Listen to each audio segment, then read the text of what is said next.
the man suddenly noticed a human hand growing from a large tree ahead in the forest. Before he could react, the hand moved eerily.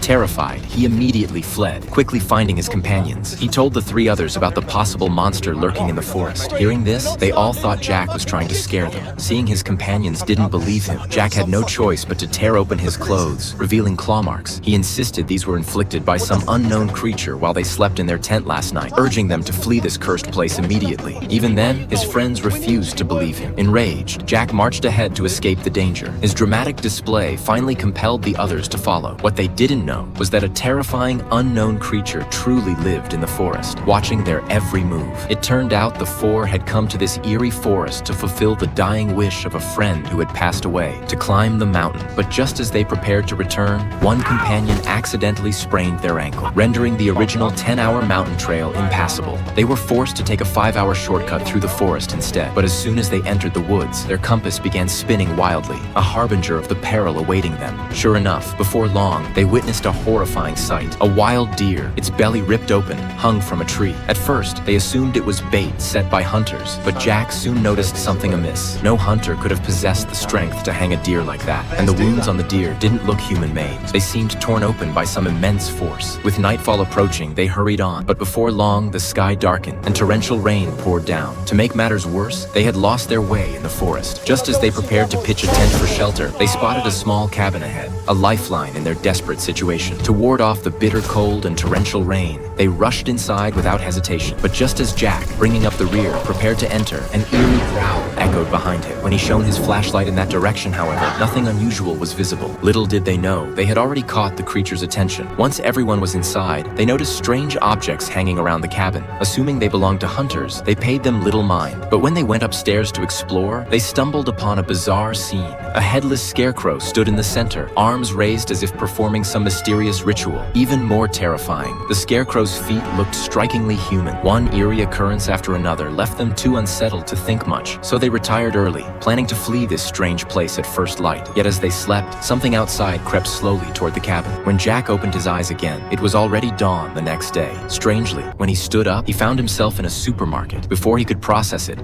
a sudden, excruciating pain shot through his body. The next moment, he found himself in the forest with something seemingly slipping away. Sensing something was terribly wrong, he hastily pulled up his shirt to discover several unexplained claw marks on his body. Just as Jack was trembling in terror, a piercing scream echoed from inside the cabin. Upon entering, he discovered all his companions appeared to be trapped in a terrifying nightmare.